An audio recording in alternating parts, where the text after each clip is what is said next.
अचानक काहीतरी गरमागरम आणि चमचमीत खावंसं वाटलं तेव्हा आठवते ही मस्त डाळ खिचडी. चला तर मग बनवूया.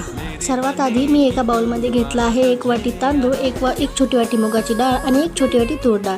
हे सर्व एकत्र करून 2 वेळा स्वच्छ पाण्याने धुवून बाजूला ठेवायचे. आता गॅसवर कुकर ठेवून त्यात तेल गरम केले. तेल चांगलं तापलं की त्यामध्ये टाकूया मोहरी छान तडतडली की यामध्ये कांदा आणि तयार लसणाची पेस्ट घालायची. कांदा छान हलका ब्राऊन होईपर्यंत परतून घ्यायचा. त्यानंतर यात बारीक चिरलेला टोमॅटो आणि जिरे टाकून हे व्यवस्थित मिक्स करून घ्यायचे. टोमॅटो मऊ झाल्यावर यात घालूया 1.5 चमचा तिखट आणि अर्धा चमचा हळद. मसाले परतून झाले की आपण धुवून ठेवलेले डाळ आणि तांदळाचं मिश्रण यामध्ये टाकायचं आणि छान मिक्स करून घ्यायचं. आता यामध्ये अंदाजानुसार पाणी आणि चवीपुरतं मीठ घालून कुकरचं झाकण बंद करायचे.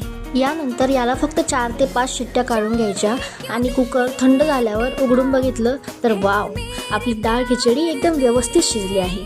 शेवटी वरून भरपूर बारीक चिरलेली कोथिंबीर पेरायची आणि गरमागरम खिचडी सर्व करायची. रेसिपी कशी वाटली नक्की सांगा आणि अशाच रेसिपीसाठी फॉलो करा. धन्यवाद.